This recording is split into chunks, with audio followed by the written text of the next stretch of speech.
Hello, my name is Chris. I'm a gearhead and I live in Las Vegas. I hope I find you all very well. Oh my goodness, it is summertime in Las Vegas and it is super hot. Last week we were in degrees up into like 115. My car went up to 119. I'm a delivery driver in Las Vegas, so the summers are brutal. So what do I do when I'm not working? When I'm not working, I play music in my studio. Now, lately, I've been playing a lot of piano because when I have something emotional going on, or I want to rest and relax, or if I'm feeling really heavy feelings, I'll sit down at the piano like I did as a kid and play music.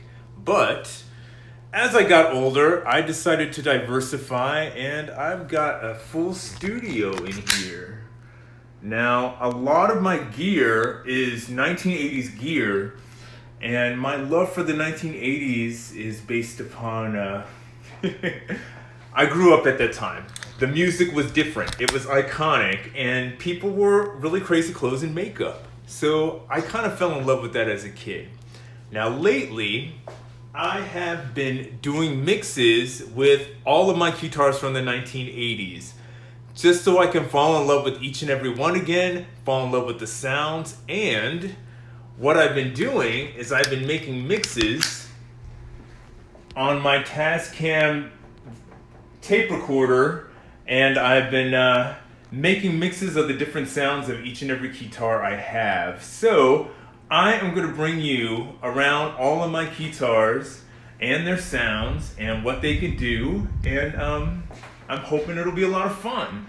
On each and every soundtrack, I use the drum machine from this piano, from this Yamaha electronic piano, and then I use all the soundtracks for the songs with each and every one of my Keytars.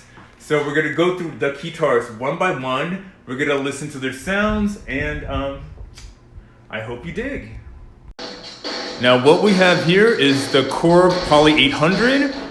This guy came out in 1983. That is the sounds of the Korg Poly 800. I love the deep bass sounds. Now this is an 8-voice instrument. It's a synthesizer. It's totally programmable. I believe it came out in 1983. There's 64 patches on it. There's like 50 parameters for changing the sounds. As you can see, these are all the parameters. I am in love with the bass sounds in this guy. There's a sequencer on it. There's an analog filter on it. You could change the sounds. You could stack sounds. Let's see. Again, I love the sequencer, even though I didn't use the sequencer on any of my mixes that you're hearing right now. The sequencer is pretty awesome. It's a step sequencer, so you're gonna have to play each note one at a time and program it in that way.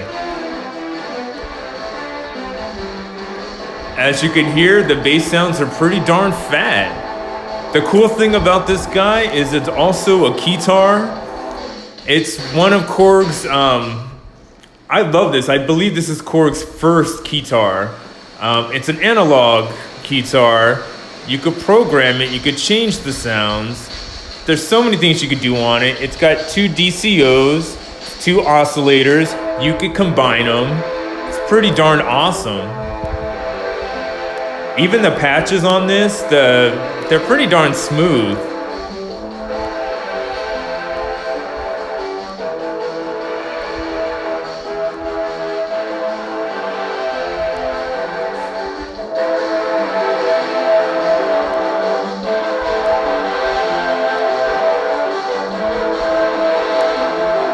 One of the more awesome things about this synthesizer is that you can wear it as a Keytar. It's got awesome analog sounds. It's programmable. I love it. It sounds so 80s, man. So the next Keytar I am going to feature is the Casio Cz 1000. Now the Cz series, This is more or less Casio's answer to the Yamaha DX series. The DX7 is still the most iconic and most sold synthesizer, I believe, since 1983.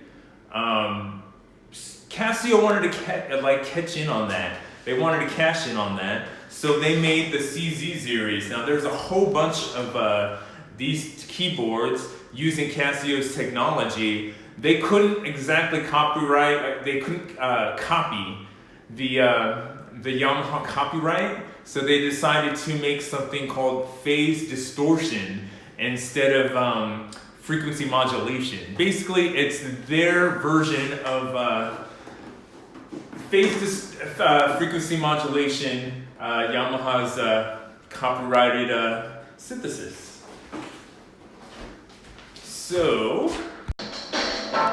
the sounds of this music are coming out of this guy, the Casio Cz 1000. So what's so different about Casio's take as far as phase distortion in comparison to Yamaha?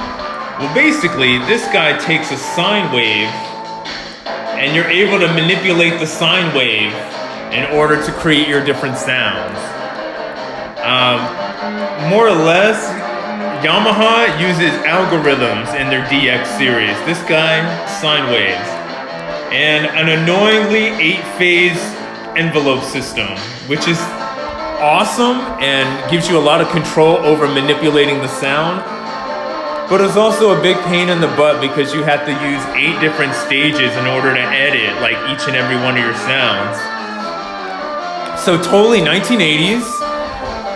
I believe the Casio Cz 101 is the exact same setup as this, except these are all pushable buttons. On this guy, it's a nice sexy gel.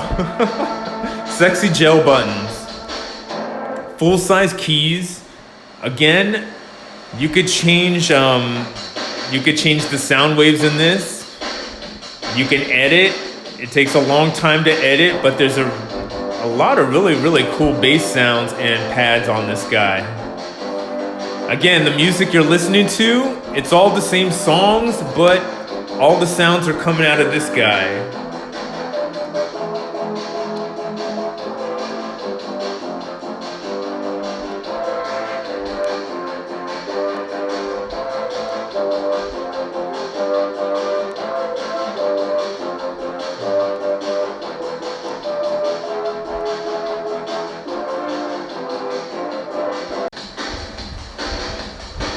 So what you hear and what you see before you is the DX100. What I really love about this Keytar is that it's the Keytar version of the DX7. It's smaller, it can't do as many things, but it still has that awesome new wave sound.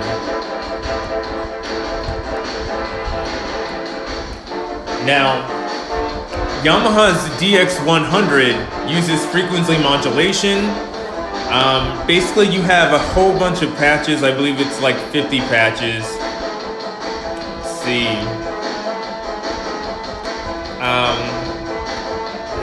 They've got my favorite parameter is parameter 13. 13 is the frequency. Basically, whenever you use this parameter, it'll make whatever patch you're using sound like a laser beam. What I really love about frequency modulation is that what it does is it takes your sound and it pushes it through these different algorithms. Each algorithm that you use on a different sound will alter it, will change it. Personally, when I'm working with algorithms, I use the brightest, punchiest sound that it makes, but I understand that if you would like something muted, the other algorithms would help. Again, all of the sounds are from the DX100.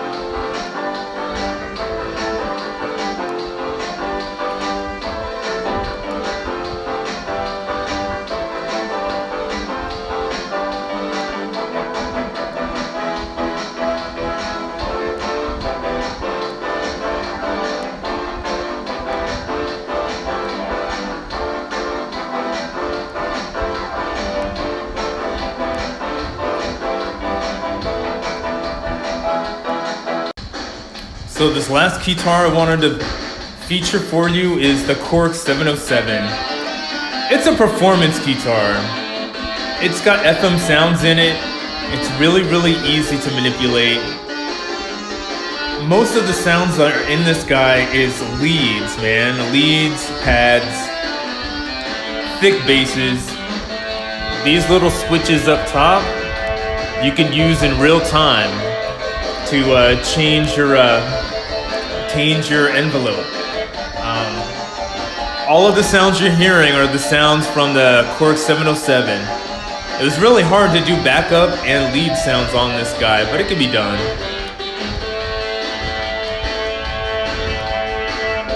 Fixed in sounds.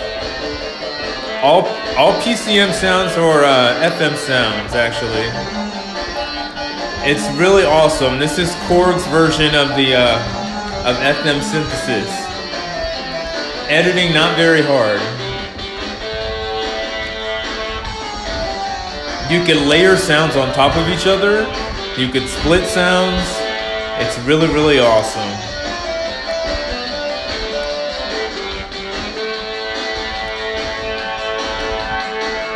Hey, so there you have it. That is my no-neck Keytar collection. I'm gonna go through them one more time, one by one, and play the sounds, and I hope you guys dig it in the next coming videos. I hope I find you all happy and healthy and well. Las Vegas is cool and hot at the same time. We're at 100% capacity. More and more people are visiting here, so it looks like we're gonna have a really busy summer in Las Vegas. Happiness, health, and hugs from Las Vegas.